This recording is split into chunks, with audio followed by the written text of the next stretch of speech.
Et bonjour à tous, soyez à votre aise ce matin. C'est un moment d'intimité entre vous et nous. Nous allons partager de bons moments autour de notre sommaire car nous avons des choses à vous proposer. Ce matin, nous allons encore parler de nutrition. Bonjour, bonjour, bienvenue dans votre chronique quotidienne Le Petit Déj. Aujourd'hui, voilà, notre chemin va à la rencontre d'un jeune artiste très apprécié de la sphère zougloutique. On l'appelle Kamikaze, Kamikaze du Zouglou. Voilà, c'est lui qui nous invite aujourd'hui. Voilà, on ne sait même pas qu'est-ce qu'on va prendre, mais nous savons tous que ça va être un moment assez agréable en sa compagnie. C'est ce qu'il nous promet en tout cas. Nous sommes pressés de nous rendre. Allez, c'est parti.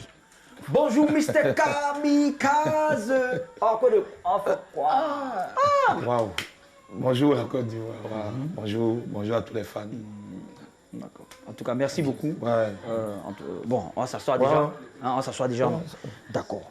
Qu'est-ce que ça te fait de nous recevoir déjà? Merci à la RTI. Et puis c'est un honneur. Voilà, c'est un honneur.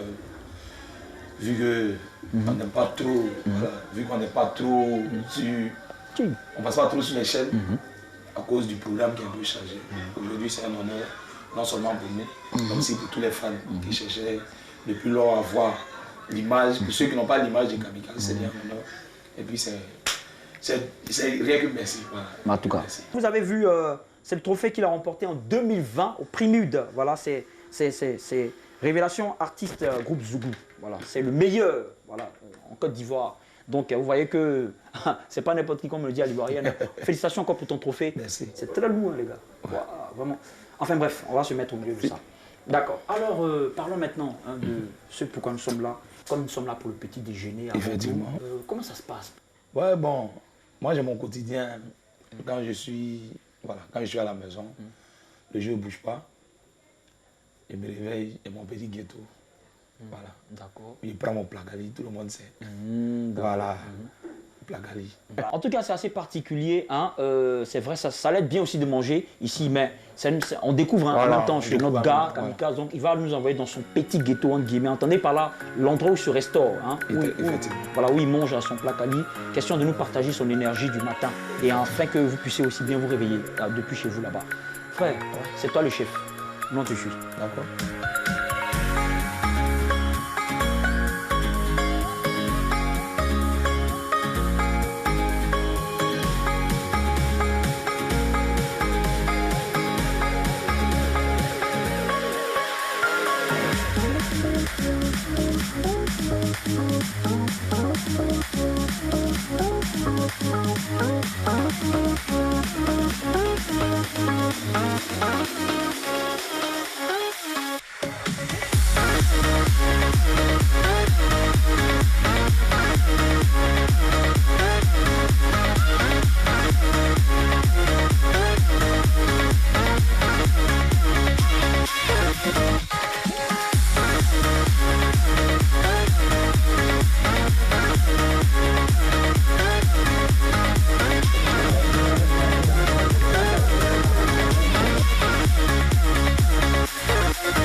Bye bye. Allez, ciao, ciao. Portez-vous bien là-bas.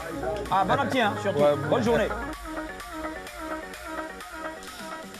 Et bien sûr, je suis même triste, hein, j'écrase une larme. Vous allez savoir pourquoi. On parle de placali, un plat que j'adore, j'affectionne. Mais malheureusement, je ne peux pas passer cet instant avec vous. Eh bien, je suis au studio, bien heureusement que j'ai un café. Et aujourd'hui, c'est le bien-être de l'esprit. Qu'est-ce qui nous fait du bien? C'est la lecture. Hein. Parlons des secrets dans les livres, du livre Notre Ami. Nous recevons ici pour en parler de ce bien-être, quelque chose qui te fait du bien. Madame Lezo Kofi, qui est professeure titulaire en sciences du langage, spécialité analyse du discours. Elle est avec nous, on va l'accueillir ici dans notre studio ce matin. Bonjour madame. Bonjour.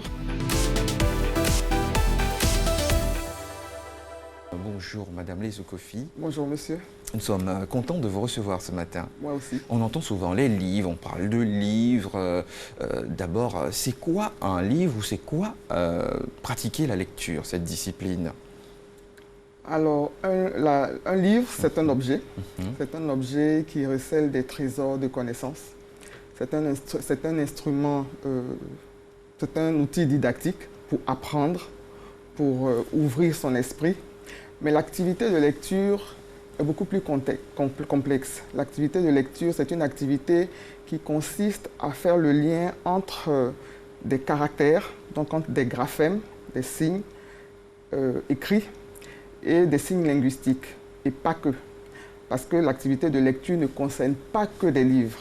Lorsque vous avez devant vous une partition de musique, vous lisez également, vous lisez la partition. Donc l'activité de lecture consiste à faire le lien entre des signes, des symboles, un code et des séquences dont vous construisez le sens. C'est cela, lire. C'est ça, on va faire le lien entre bien-être et lecture. Quel serait l'élément qui va nous permettre de rapprocher le bien-être et la lecture? Alors, le livre détend, la lecture détend déjà. Lorsque vous vous retrouvez le soir ou même le matin au réveil devant votre écran, par exemple, de télévision, que vous avez pris la télécommande, que vous zappez, comme nous faisons tous, et que vous ne trouvez pas grand-chose qui vous intéresse, vous pouvez décider de prendre un livre, ou même décider de prendre le livre à la place en lieu et place des écrans.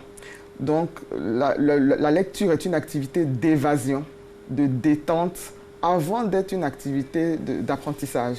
Donc, bien-être et lecture réside dans cela, dans l'évasion, dans la détente, dans l'ouverture de l'esprit, dans vraiment de nombreuses vertus, que j'aurai l'opportunité de vous expliquer. On va parler de tout ça. Alors, qu'est-ce qu'il y a comme secret dans les livres qu'il faut absolument découvrir pour un jeune? On revient donc à la jeunesse, puisque le constat, il est clair. En posant des questions, en faisant un petit sondage, on se rend compte que la jeunesse se détache de plus en plus de la lecture. Alors, qu'est-ce qu'il y a à découvrir dans les livres pour les plus jeunes et pour les tout petits? Alors, je commencerai par les jeunes, parce que les jeunes sont vraiment ma cible. La lecture permet de découvrir d'autres univers. La lecture permet d'entretenir une intimité avec des personnages. La lecture permet nous parlons de jeunes, donc d'améliorer son vocabulaire. La lecture permet de s'exprimer mieux, de s'exprimer bien, correctement. Et comme je le dis souvent aux étudiants, si vous n'acceptez pas de lire aujourd'hui, vous reviendrez à l'université nous demander des cours particuliers parce que dans votre pratique professionnelle, vous avez besoin d'avoir un lexique, un vocabulaire riche. Okay, vous avez besoin d'être à l'aise avec les règles de grammaire, avec la syntaxe. Et vous avez besoin d'avoir la parole efficace. Et la parole efficace passe par la parole correcte. Donc, comment est-ce qu'on enrichit son vocabulaire quand on lit? C'est vrai, ce sont des mots, c'est plusieurs mots dans une phrase ou même dans un livre, chapitre. Mais comment on fait pour non seulement avoir un vocabulaire riche à travers la lecture de façon concrète? Pour avoir un vocabulaire riche, il faudra déjà lire beaucoup. Mais lire ne suffit pas, il faut se donner le droit, je dis bien se donner le droit, d'ouvrir un dictionnaire. Il faut ouvrir un dictionnaire. C'est important. Lorsque vous vous retrouvez devant un mot dont vous ne connaissez pas le sens ou dont vous n'êtes pas sûr du sens, il faut ouvrir un dictionnaire. Préciser le sens dans votre esprit, pour les plus méthodiques, avoir un carnet de notes, noter le mot, et puis faire l'effort de l'utiliser dans votre pratique quotidienne, dans vos conversations, l'utiliser, jauger un peu si votre interlocuteur vous a compris, et puis avoir le souci du mot juste et du mot précis. C'est de cette façon-là que nous améliorons notre vocabulaire. Mais c'est vrai qu'on parle du livre de façon traditionnelle. Aujourd'hui, notre mode de vie est différent. Est-ce qu'on a réellement ce temps-là de prendre un livre et de le lire? Vu que nous sommes tout le temps sur nos écrans, on voit bien notre tablette, la jeunesse. Même aujourd'hui, les parents, nous sommes toujours sur les écrans. Est-ce qu'on ne peut pas ramener la lecture classique ou le livre classique en livre numérique? Alors, c'est un débat que je ne vais pas engager ici entre livres et support numérique. Moi, je suis de l'ancienne école, je suis de la vieille école, donc j'aime bien toucher le livre, entendre le bruissement des pages, avoir un rapport particulier au livre. Mais c'est peut-être aussi ma profession qui le veut.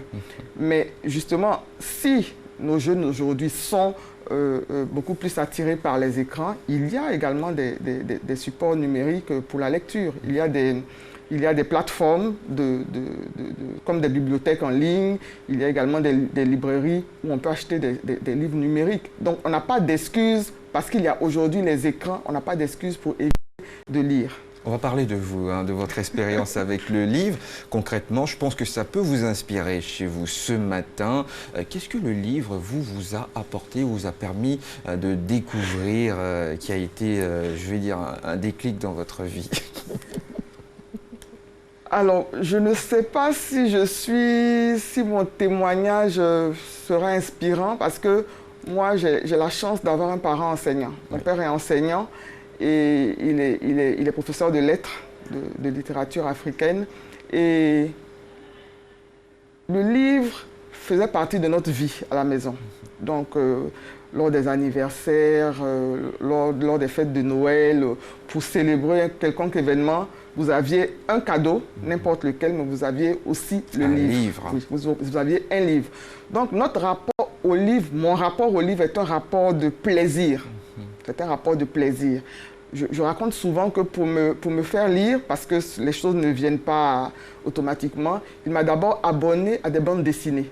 Mais autour de cet abonnement aux bandes dessinées, il y avait ce jour de la semaine où je savais que je pouvais sortir avec mon père, venir choisir la bande dessinée avec une bouteille de soda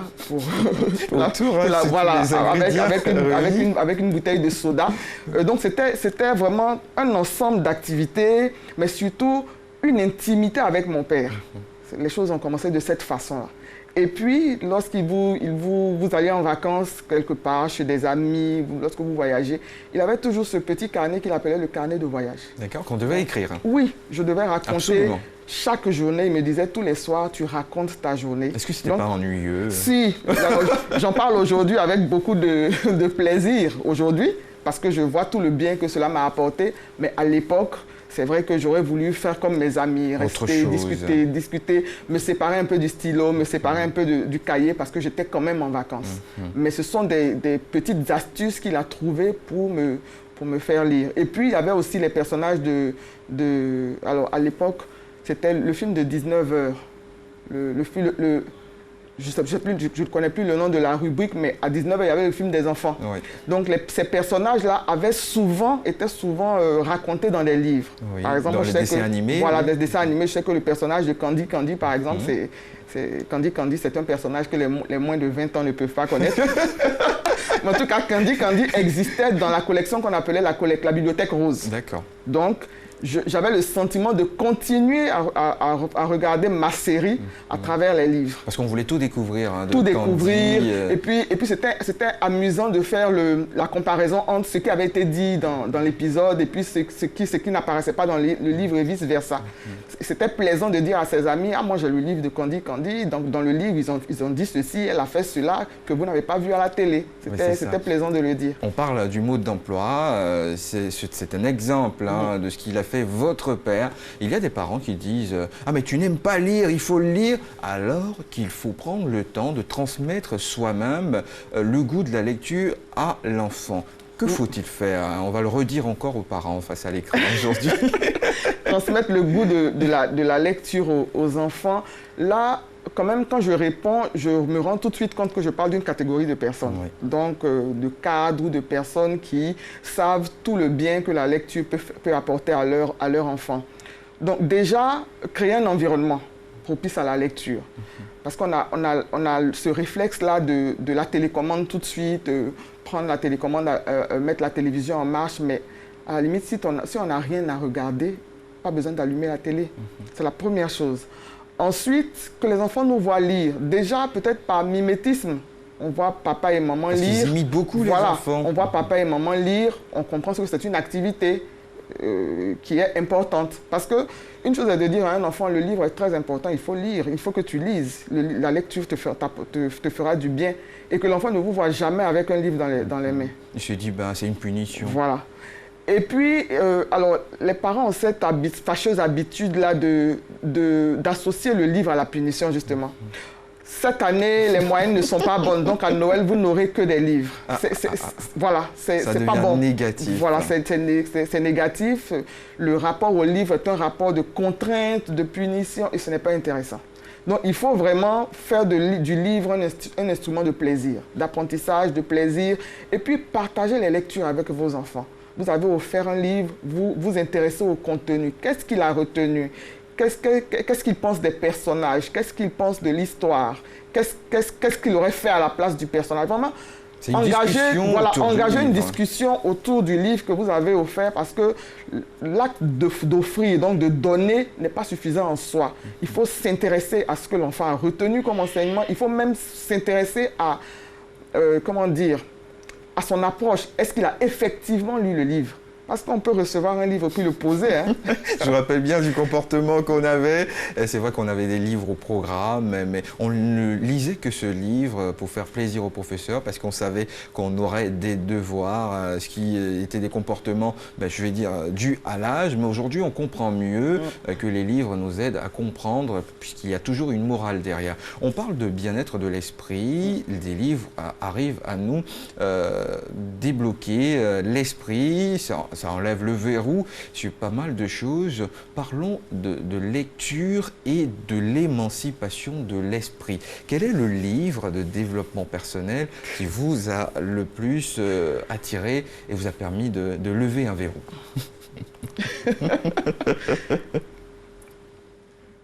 Alors, cette question est une colle pour moi. Oh oui. Parce que je pourrais vous citer des livres de développement personnel qui m'ont marqué, mais qui ont...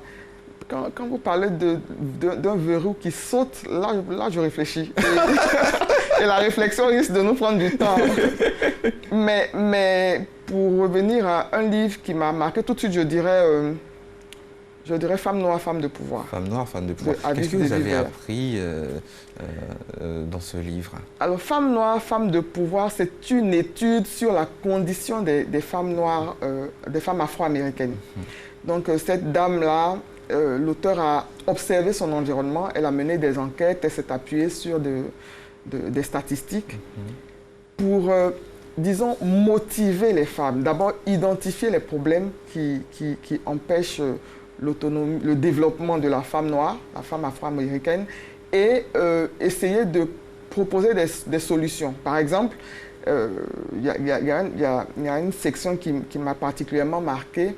Elle dit, je cite, mais je cite à peu près, elle dit, femme, lorsque tu es au sommet de l'échelle, aide ta sœur à te rejoindre. Quand elle le dit de cette façon-là, elle touche à une idée reçue peut-être qui dit que les femmes ne sont pas solidaires. Solidaires dans l'entraide. Voilà, lorsqu'une femme réussit, lorsqu'une femme arrive à un certain niveau, elle a tendance à brimer les autres et elle a tendance à faire en sorte de rester seule à ce niveau-là. Donc, ça, par exemple, cette section-là m'a intéressée. Il y a une autre section où elle parle de la place que les femmes doivent prendre. Donc, femme, lorsque tu t'assieds à la table de décision, il faut que tu saches pourquoi tu t'y trouves. Donc, ce sont des petites phrases comme ça, choc, qui m'ont intéressée dans ce livre. Mais à côté de Femme noire, femme de pouvoir, je parlerai aussi du livre d'un auteur français que je suis depuis le premier ouvrage et qui a pour titre tu trouveras... je n'ai plus le titre en tête. Je sais que l'auteur c'est Laurent Gounel, mais je n'ai plus le titre en tête. Okay. Mais qui parle de paraboles bibliques pour expliquer un peu, pour exhorter, mais pour expliquer aussi nos sociétés. Oui, vous avez compris tout ça, ça nous édifie ce matin. Vous aussi, vous pouvez vous plonger dans de grands moments de lecture et nous ressortir des phrases, des pensées cultes de nos auteurs. Voyons que vous êtes venus ce matin avec des livres. On va ensemble les présenter et les commenter. D'accord. Par partons de ce livre qu'on peut voir. C'est le best-seller international sur le pitch. On parle du pitch.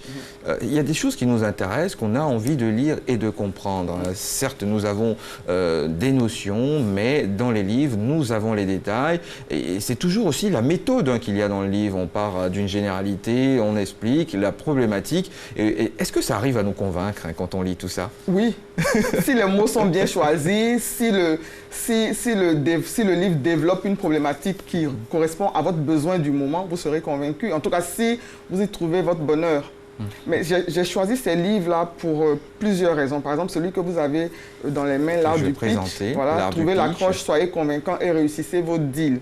Pour revenir justement aux fonctions de la lecture, c'est-à-dire que dans la pratique professionnelle ou à certains moments de notre vie professionnelle, nous avons besoin d'avoir la parole efficace, d'avoir la parole qui touche et de convaincre notre auditoire pour obtenir quelque chose. Et justement, la lecture vous permet, lire vous donne un esprit critique, mais lire également développe votre vocabulaire et vous donne ces astuces-là pour y arriver. Donc, l'art du pitch, le pitch, c'est un exercice qui consiste à présenter un projet, mais de façon dynamique et très rapide. Très synthétisé. Très synthétisé. On vous dit, pour vous expliquer le pitch, on vous dit, vous rencontrez devant un ascenseur une personne qui a la solution à votre problème. Donc, vous lui posez le problème en 2-3 minutes. Il faut aller à l'essentiel. Il faut aller à l'essentiel. Aller à l'essentiel, c'est trouver le mot juste, le mot précis. Voilà. Et comme vous ne pouvez pas vous amuser à étudier le dictionnaire, vous irez au contact des mots à travers les livres et à travers vos lectures. Ce livre t'aide à parler en public. Oui, on a dit à un certain moment de notre vie, nous avons bien besoin d'exprimer ce qu'on ressent et ce qu'on a envie de dire, parce que nous devenons des hommes qui aspirent à convaincre. Alors, comment avec ce livre qu'on voit, nous pouvons convaincre ? Alors, je ne vais pas vous expliquer comment convaincre avec ce livre, ce n'est pas mon but, mais je veux tout juste, en fait, j'ai choisi ces livres-là pour montrer où nous mène la lecture, en fait. J'ai choisi ces livres pour montrer où nous mène la lecture. Même si on se dit, je n'ai pas l'intention d'être écrivain, ou alors je n'ai pas besoin de livres, il faut toujours avoir à l'esprit, de toute façon, on ne peut pas se le dire, mais il faut toujours avoir à l'esprit qu'on aura besoin à un moment de parler devant des gens. Oui. Même si on est technicien, même si on estime que notre pratique, notre métier ne nous mettra jamais en situation. On a des idées à partager. On a même besoin des fois de développer notre activité. Donc, développer une activité, c'est rechercher des promoteurs, c'est rechercher des financiers et donc c'est parler en public. Parce que tout le monde n'est pas dans notre tête. Tout le monde n'est pas dans notre tête. Tout le monde ne comprend pas notre projet. Tout le monde n'est pas de notre milieu. Si vous êtes technicien, vous êtes mécanicien, tout le monde n'est pas de votre milieu. Et donc, vous aurez besoin de persuader votre auditoire de ce que l'idée que vous proposez est la meilleure, est la bonne, mais est la meilleure. Et qu'il faudrait qu'ils acceptent de vous accompagner, ne serait-ce qu'avec leur argent, avec des financements. C'est comme à l'école, hein. On a un point de vue, il faut apporter ses arguments pour convaincre. Voilà, donc vous avez besoin de toutes les façons de défendre vos idées, même dans le cadre familial. Même dans le cadre familial, vous êtes en famille, monsieur a une opinion, madame en a une autre. Il faut échanger, argumenter et puis se convaincre, arriver à convaincre l'autre, même avec les enfants. Surtout avec les enfants, il faut expliquer. Il y a quelque chose de frustrant, c'est vrai qu'on émet des idées, on n'a pas d'arguments et ni d'idées pour soutenir et du coup on se braque parce qu'on se dit que les autres ne nous comprennent pas et nous sommes tout frustrés et tout tristes. Ouais. Ça peut se résoudre par la lecture. Oui, la lecture est une voie détournée, mais cela peut se résoudre par la lecture. Parce qu'effectivement, l'idée qui passe n'est pas forcément la meilleure. L'idée qui passe, c'est celle qu'on aura réussi à vous vendre. c'est celle pour laquelle on aura argumenté et c'est celle qui aura été convaincante. Convaincante. Vous voyez? Pas toujours objectif. Non. Il faut parler de la subjectivité des choses, de son Absolument. point de vue, qu'on veut partager de ses opinions. Et là, on a un livre, ça m'intéresse fortement. Et vous aussi, vous les jeunes qui nous suivez ce matin, ça peut faire tic dans la tête. 2 stagiaires à PDG, saisis ta chance. Oui, comme je savais que je devais m'adresser à des jeunes, j'ai choisi ce livre-là. Oui. Pourquoi ce choix? La passion d'un enfant, la passion d'un jeune peut être une entrée pour justement lui donner l'amour de la lecture. D'accord. Ce livre raconte l'histoire d'une star du hip-hop, R&B. Vous voyez un peu comment est-ce que la personne est vêtue. Le guide du hip-hop. J'ai failli dire, mais le pourquoi guide du est-ce qu'il hip-hop pour réussir en entreprise. Oui. Donc, c'est une voix qu'ils connaissent. Moi, je ne le connais pas, mais c'est une voix que les jeunes, certainement, reconnaîtront. Donc, si vous voulez amener un jeune à la lecture, vous pouvez passer par sa passion. Moi, je sais que j'ai offert ce livre-là à plusieurs jeunes autour de moi. Et ils sont d'abord intrigués de voir un livre qui aborde le monde de l'entreprise, mais à partir de leur univers. Ils sont intrigués, ils sont réceptifs. Donc, l'un des moyens, justement, pour emmener les jeunes à la lecture, c'est de passer par des choses qui les intéressent, de passer par leur centre d'intérêt, et puis de partager, justement, des livres à partir de ces centres d'intérêt-là. Et une fois que la mayonnaise prend, on pourra sortir, justement, de leur intérêt et passer à autre chose. Mais en plus, c'est un livre de développement personnel, et il donne du courage, il motive, il donne des conseils, et tout ce dont les jeunes ont besoin aujourd'hui. C'est vrai qu'on peut être vide, mais ce livre nous donne des conseils. Il nous dit « Découvre ta vraie passion, trouve ton image de marque, instruis-toi, dresse ton plan de carrière, occupe ta position, apprends à te battre, cultive ton réseau, sors de ta coquille si tu es timide, l'argent n'est pas tout, affiche ta souplesse plutôt que ta force. » Voilà. Wow, un modèle pour la génération hip-hop. J'ai bien envie tout de suite de vous emprunter ce livre. Il restera avec plaisir. Avec plaisir. Mais vous voyez que vous avez lu le sommaire. C'est tout ce que les parents disent à leurs enfants. Tout de suite. Mais très souvent, ils n'ont pas les arguments. Voilà. Donc le livre donne les arguments. Et c'est une figure qu'ils connaissent. Comment dire? Ça viendra. Ça viendra, mais pour dire qu'en fait, ils se reconnaissent, justement, c'était le mot que je cherchais, voilà. Ils se reconnaissent dans ce personnage-là, dans l'auteur. Et donc, le message que vous leur répétez tous les matins, tous les soirs, à chaque fois que le bulletin de classe, la moyenne est mauvaise, ce monsieur-là le dit, donne les mêmes conseils et le donne de façon très plaisante. On a fait le tour, hein. On est tellement contents et on se rend compte que le livre, c'est un trésor. Nous allons faire un clin d'œil à tous ceux aussi qui s'intéressent à la religion, car tout ce qu'on explique se trouve, la base, dans les livres saints, n'est-ce pas? Oui, enfin, tout ce qu'on explique se trouve dans les livres saints. Je ne m'avancerai pas trop, mais par rapport à la religion, je parlerai de l'esprit critique que le livre développe chez le lecteur. Vous lisez diverses opinions, vous apprenez à comprendre. Parce que lire, c'est également faire un exercice de compréhension. Comprendre, c'est analyser. Vous voyez?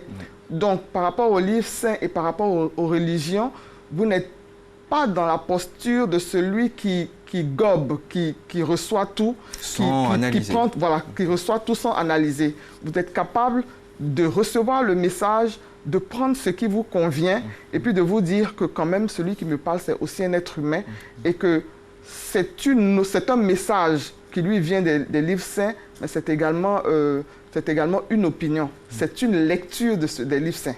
Oui.